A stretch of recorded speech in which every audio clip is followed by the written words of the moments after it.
Hey everybody, it's Party Elite with another episode of Total Breakdown. Today's battle is from the finals of the Minions of Fortune tournament that I was showcasing last week.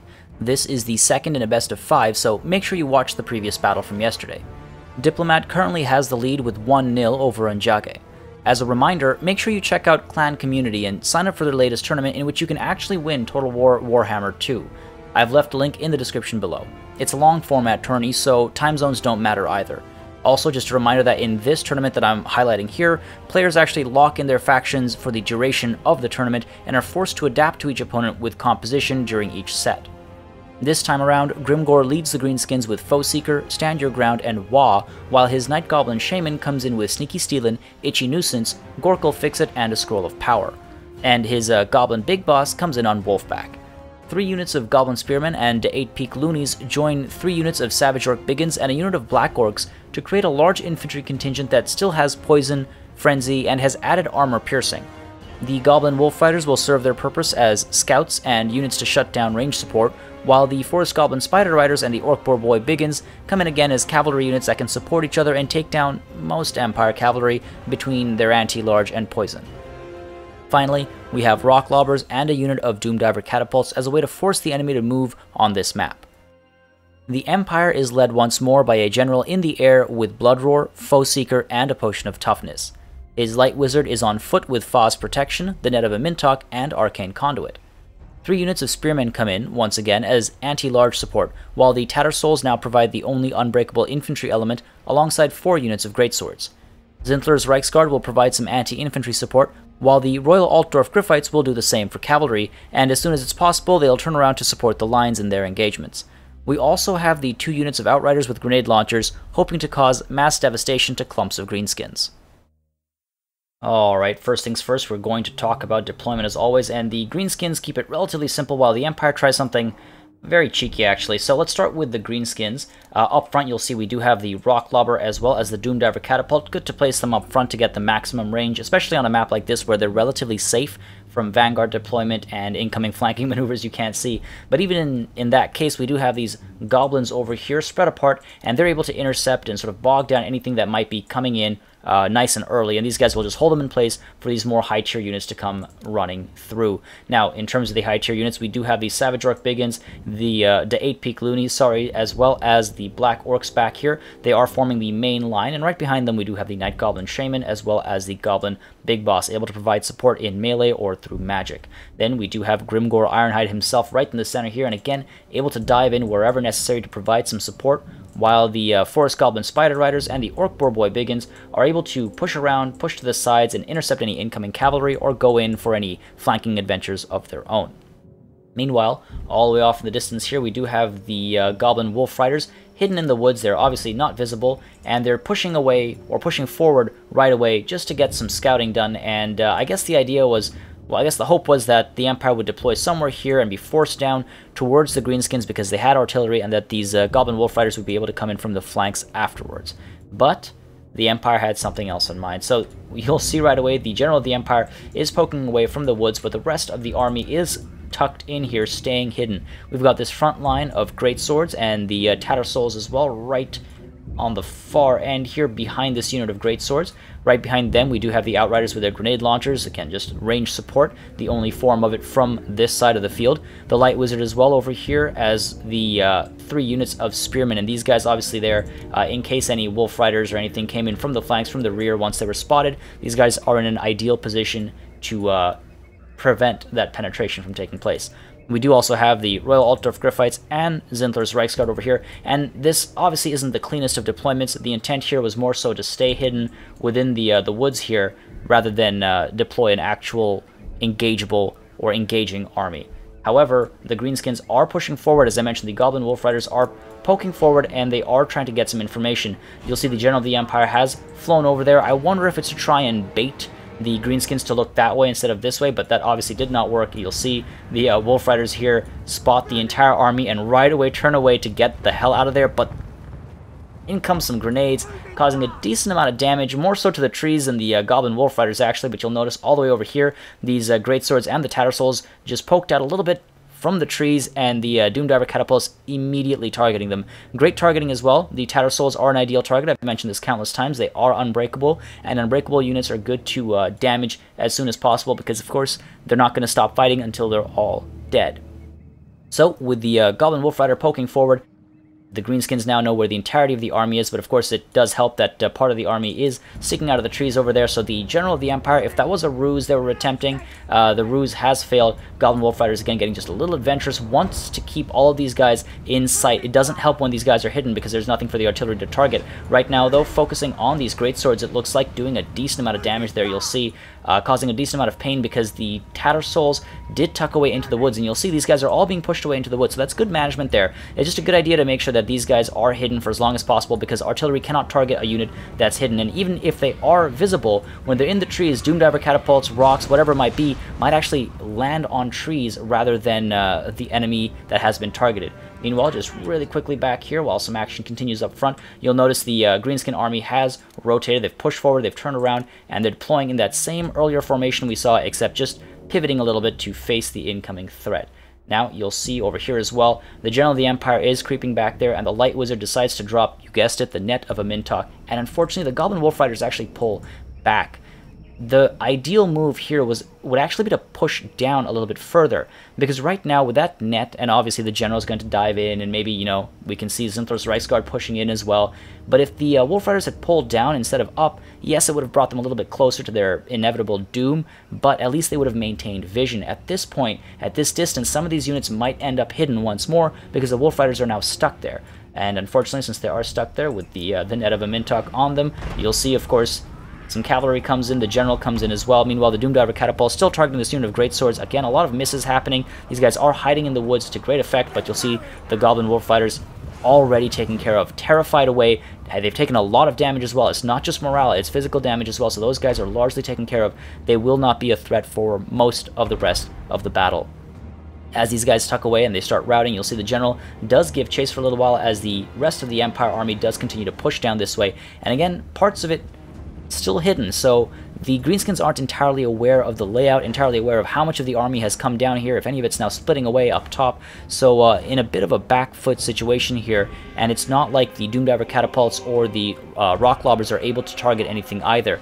You will also notice the General of the Empire is able to come in as close as he wishes. He can do anything right now because there is no range support. If there were some ranged units, then the General of the Empire would be a little bit more hesitant of coming this close into the Greenskin lines, but now you'll see as these guys sort of pull away and they try to stay safe from the General of the Empire, the General does decide to disengage and fly off. Probably the best call, better to stay safe and wait until the rest of the army has arrived, but just because the Greenskins had absolutely zero range support, the General of the Empire basically owns the skies. He can go wherever he chooses, he can do whatever he wants. If the Greenskins aren't able to respond quickly, he can pick off the artillery, he can pick off some lone units of, you know, Goblin Wolf Riders, whatever it might be. Now you'll see the Outriders have poked forward and they're about to open some initial volleys off, or I guess they wouldn't be initial volleys because they did get some shots into the Wolf Riders. You'll see doing a lot of damage here. Those grenades do great work against infantry, so it's a great pick against Greenskins that you suspect will go infantry heavy, and just take a look at that, the amount of damage being done. But the Doomdiver catapults do respond, they're opening shots as well. Now targeting the great swords back here, and the Rock Lobber as well, about to start firing into these Outriders, trying to get as much damage done into them as well to try and scare them off. General of the Empire does dive in here, engages these goblins for a little while, but while these Forest Goblin Spider Riders do dive in, they try to pin the General down. The General does pop Foe Seeker, however, and makes his way out as the grenades fly in and do tremendous amounts of damage to both of these units. Take a look at how those Forest Goblin Spider Riders are already terrified. They didn't take too much physical damage, but they have been terrified off. And meanwhile, over here on the right flank, the Goblin Wolf Riders a little too adventurous. They're chasing after the Outriders, and so you'll see the Royal Altdorf Griffites able to come in and shut them right down right away. Meanwhile, the Doomdiver Catapult continues to open shots off into the Greatswords, doing a decent amount of damage there. Not a bad idea, trying to spread some of that damage, spread some of that love, but you'll see these Tattersouls are, well, largely healthy, and they're of course willing to fight and die for the Emperor. Now you'll see over here we've got the Royal Altdorf Griffites needing to be a little bit more careful with the Orc Boarboy Biggins and the Savage Orc Biggins right there, and boom, a wonderful net of a Mintok holding all of these guys in place. And so now these guys are stuck, they're not able to thwart any of the lines, and the Royal Altdorf Griffites now dive in. They have Itchy Nuisance on them, so do the Great Swords over here, but they don't really care. The Great Swords will largely engage the Goblins over here. The Royal Altdorf Griffites will get a great charge bonus on the Orc Boarboy Boarboy Biggins, and they'll be able to just tuck away afterwards. Meanwhile, over here you'll see, well, first of all, you'll notice the Doomdiver Catapult continues to open shots off, targeting these Great Swords next. These were the next target, I suppose, and just trying to get some damage in there, trying to scare them off before they actually engage. But over here, you'll see the front line has started to engage. Over here, we've got the Great Swords diving into the 8-peak loonies. Over here, the Black Orcs are sort of pushing in, trying to get into this engagement over here. The Savage Orc Biggins could have been sent around a little bit because these Great Swords right now are sort of centrally engaged. So there are a few Savage Orc Biggins back there who aren't really doing anything. You'll notice over here as well, these Forest Goblin Spider Riders trying to dive in there and provide some support to the 8-peak loonies. And over here, we've got a decent amount of movement as these Savage Orc Biggins are pushing in this way. Goblins seem to be pulling back right now, though, but the real action is taking place over here, despite half the involved parties being completely stuck in place. Let's pick up the speed once again, and you'll see as these frontline engagements go on, the Tattersaul sort of pulling away, not needing to be engaged there, and you'll see those grenades do come in and cause a decent amount of damage once again to the Savage Orc Biggins. The Empire does need to be careful not to keep its units engaged when they're about to be hit by grenades, so that was probably why the Tattersauls were pulled back there, and you'll see now that the Tattersauls are diving back into the Savage Orc Biggins, trying to get a rear charge there. The Goblins are going to dive in and try to get a side charge into the Tattersauls and try and get as much damage in as they possibly can. Meanwhile, over here again, under the influence of the Net of Mintok, with those grenades coming in, take a look at the morale damage being done here. Those chargers obviously came in from the Royal Altdorf Griffites as well as the Great Swords doing a decent amount of work, but the grenades really sealing the deal there, and these guys are made to rout. The General of the Empire comes in for good measure, bringing the terror and fear with him, making sure that these guys don't want to stick around and fight, and just like that, the right flank has been won by the Empire with minimal losses. Over here, you'll see the Forest Goblin Spider Riders do tuck around this side of the army here, and they're going for the Outriders with grenade launchers. Good job there, identifying the real threat, identifying the problem with leaving range units completely disengaged, unengaged. Meanwhile, over here, this unit of Outriders with grenade launchers still free to open shots. You will see those Spearmen are eating a bulk of the grenade fire from that last volley there, but the Black Orcs as well eating a little bit of hurt, while Grimgor is continuously pounding on the Spearmen as well as the Great Swords over here, trying to get as much damage out as possible. So the center is relatively balanced. The right flank has been won handily, of course, by the Empire. You'll see most of their units are still at full health. They're able to just come in and crush what's left of the Greenskins back here, but you'll see the Orc Boarboy Biggins trying to push in to respond to these Royal Altdorf Griffites. This is a very dangerous space for them to be in, though, so the Forest Goblin Spider Riders are pushing in as well. Meanwhile, as I mentioned, these Forest Goblin Spider Riders have made their way around, and now they're chasing after the Outriders with their grenade launchers, and it looks like the Empire noticed that right away, and they are being pulled right back. So good idea there, good movement. They're trying to keep these guys safe, able to fire for as long as possible. Meanwhile, this unit of Outriders still causing a lot of hurt, but more so it seems like to these Spearmen and the Great Swords. Meanwhile, down here you'll see the Orc Boarboy Biggins and the Royal Altdorf Griffites all get into their charges,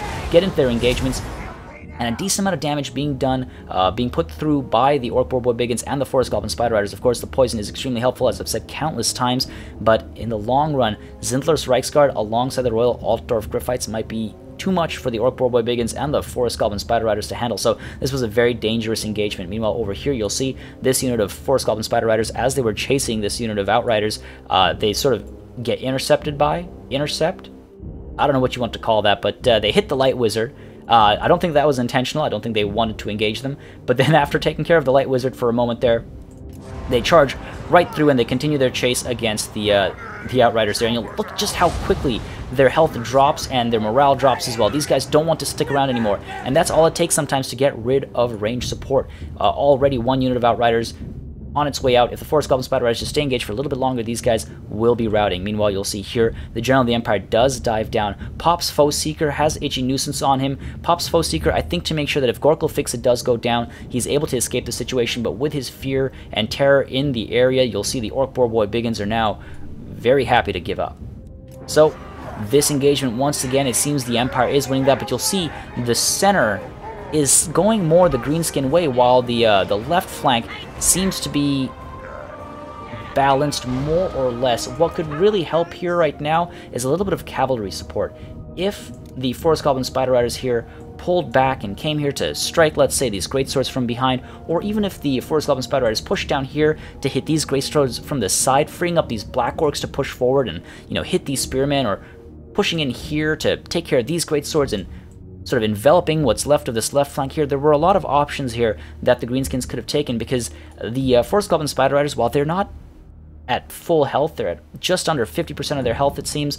Right now, they're not being used to the best effect. They're still chasing these Outriders, and yes, they're a high threat unit, but if these guys had just given a rear charge into these great swords, that would have freed up the Black Orcs, almost guaranteed, and then that frees up another extra unit, and then you can deal with the Outriders right afterwards.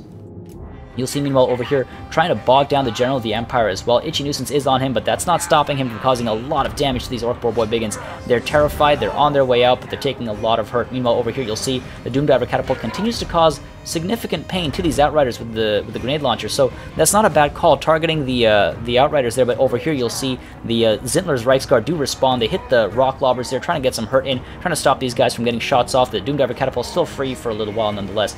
Over here, though, you'll see the Forest Goblin Spider Rider, as they were chasing this unit of Outriders, they did get shut down by the Royal Altdorf Griffites, and that's what you get for chasing the wrong target into a dangerous situation.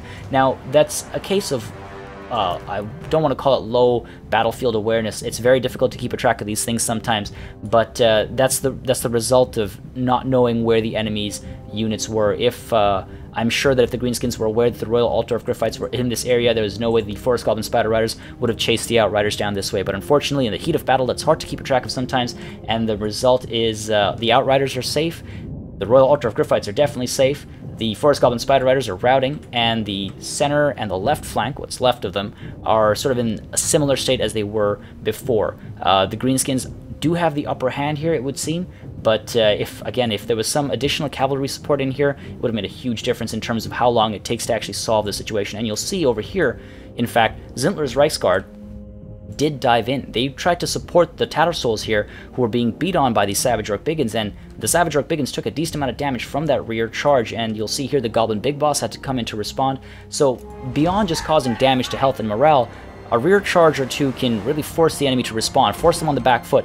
You'll see, though, the Great Swords here now routing. Unfortunately, they weren't rescued by that support. The Savage Orc Biggins managed to stick through because the rear charge just left a little bit too early, so they continue to beat on the Tattersouls. Meanwhile, the General of the Empire back down here, Blood Roar as well as Fear and Terror causing a decent amount of morale damage, of course, but he has to be picky about which engagements he decides to dive into. This is more of a problem. These guys are consolidated. If they stick together, they'll keep each other willing to fight, so just trying to get them all routing off, diving in there to get some damage done wherever possible, hitting these goblins, trying to hurt them. And you'll see over here we do have Foe Seeker popping because Gorkle Fix-It, I think, was predicted. Gorkle Fix-It does go down, trying to slow down the General of the Empire, but Foe Seeker is countering that. He does get surrounded, is taking a decent amount of hurt. Morale is dropping quite significantly as well, so great use of Gorkle Fix-It there. We don't see that spell enough on the battlefield, it would seem, because it's been used quite effectively in these last couple battles. You'll see the General of the Empire is bogged down, but unfortunately Fear, Terror all starts kicking in, and the vast majority of these units are just giving up. They're on their way out. Meanwhile, you'll see all the way over, well, first of all, over here, the Black Orcs have now given up because they did get surrounded and they did get beat up, so they have to fall back now. The Savage Orc Biggins as well, and the Forest Goblin Spider Riders all the way back there, not getting involved. They really need to be pulled in right now because they're all the way over here, not doing anything. They're a relatively fast unit. They can cause poison damage, which is very helpful in any engagement, and more importantly, they can get rear charges in and side charges in and cause that morale damage. If the Forest Goblin Spider Riders and the Orc Boar Boy Biggins consolidated and they pushed together from this side, while this Greenskin block worked together and pushed in from this side, the Greenskins did have a decent chance despite how the situation might look right now. Notice that the balance of power is still relatively even. In fact, it's in favor of the Greenskins, so it might look like an impossible situation, but the Greenskins do still have a chance despite some of their really high tier units routing. Over here you'll see Zintler's Reichsguard now routing as well, and a couple of shadows going down. These great swords over here, as well as these great swords and this unit of Outriders with grenade launchers, all set to shatter, but unfortunately over here you'll see the Rock Lobber has been taken care of as well, and over here now the great swords and the Spearmen over here trying to get the Night Goblin Shaman out of the picture, because of course Gorkle Fix-It, Itchy Nuisance, they've all been extremely helpful for the Greenskins. The General of the Empire comes in there with a very mean hit, and there you have the Night Goblin Shaman terrified on his way out. Meanwhile, over here you'll see the Outriders with grenade launchers get involved as well, as Grimgor beats on this unit of Spearmen, trying to get as much hurt in as possible. And over here as well, the General of the Empire has disengaged. No need to stick in there. He takes to the air. He's able to dive back into Grimgor, get that charge bonus, and get some damage in, because otherwise the General of the Empire could be in some serious trouble. Over here you'll see the Royal Altdorf Griffites as well, picking and choosing their engagements, not wanting to get engaged by a bunch of Savage Orc Biggins. Not a bad call, of course. But over here you'll see the Orc Boar Boy Biggins do dive in, trying to free the Goblin Big Boss out. Net of a Mintok goes in at the perfect time. They were just about to dive in with those charges. That net of a Mintok couldn't have come in at a better time. Those spearmen must be extremely grateful, but they're going to rout anyway as the General of the Empire just kind of stands there over them with his wings, trying to take care of them. Meanwhile, you'll see over here these Saboteur Piggins now trying to chase these Outriders with their grenade launchers away, but the real threat here, the real concern right now, is the situation with Grimgor Ironhide in the center there, trying to save him, sending all these units in, trying to keep Grimgor safe while also trying to shut down the General of the Empire. Itchy Nuisance does go down, but unfortunately that was focused on the General, so he takes that curse with him as he flies away. Meanwhile, you'll see here Grimgor chasing the Light Wizard, pops Foe Seeker, trying to close that gap, wants to take care of that Light Wizard, make sure that the Neva Mintok doesn't continue to come and disrupt his plans. Over here as well, you'll see the Night Goblin Shaman once again terrified, taking a lot of damage. So magic is more or less off the field for the Greenskins, and Grimgor is trying to make sure that the same happens for the Empire, trying to prevent that magical support. And magical support really should be shut down earlier rather than later. That's typically ideal. Obviously, sometimes it's not so easy. Now, you'll see the engagements continue to cause some serious concern for the Greenskins at this point. The Empire has a lot of routes going on, a lot of shatters as well, but the Greenskin has only a handful of high-tier units left on the field in any capacity. In fact, I'm going to say they just have the one, and that's Grimgor Ironhide. So all on his own, these Black Orcs are largely taken care of. The Forest Goblin Spider Riders can assist him a little bit, but if it's just Grimgor against the General of the Empire, Grimgor is going to have a tough time. And right now he is also dealing with the Royal Altar of Gryphites, and they are a heavy-hitting unit, of course. So Grimgor's in a bit of a tough situation as the rest of his army does begin to fall apart. You'll see here the Forest Goblin Spider Riders do try to come in to provide some support, but they get terrified off right away. They're routing, not even they're completely shattered, as you'll see here Grimgor takes another hit from the General, and at this point it's relatively clear that this battle is going the way of the Empire, and in some ways I would say at this point it would be a good idea to GG and pull out before the battle keeps going for far too long. There's nothing that the Greenskins have left on the field that could cause enough damage to enough of these units. A little while earlier, yes, perhaps maybe so, enough morale damage could cause a mass shatter, but at this point you'll see Grimgor's morale is dropping. There are no support troops left behind, and Grimgor is just not getting the damage out into the General of the Empire either, despite popping Wa, despite using Foe Seeker for the extra vigor, just not able to keep up with the fight. In fact, over here you'll see these Outriders as well still survived, still able to get some shots off, and you'll notice the General of the Empire there did something nice, just disengaging when Wa went down, pulling back in, and causing a valiant defeat for the Greenskins. Now, not bringing range support against the Empire can be extremely risky. They're likely to bring a general in the air, if not a caster, or if not both, and the inability to engage such a threatening unit, except on its terms, immediately puts one on the back foot. Just like cavalry is able to screen from other cavalry, range units can set zones of control on the battlefield against airborne units and more, of course. The Greenskins tried hard to shut down the Outriders as they were causing a tremendous amount of damage, but the front lines fell apart fairly quickly. Cavalry support could have easily turned the tide there, but instead, the Greenskins were systematically dismantled, and Grimgor and his handful of Greenskin buddies weren't able to take the Empire down. As always, make sure you subscribe to this channel for more Total War content and keep submitting your battle replays. As always, I do think it's one of the best ways to learn, and it's great to highlight such amazing battles from the community. Thank you guys very much for watching, and I'll see you on the battlefield.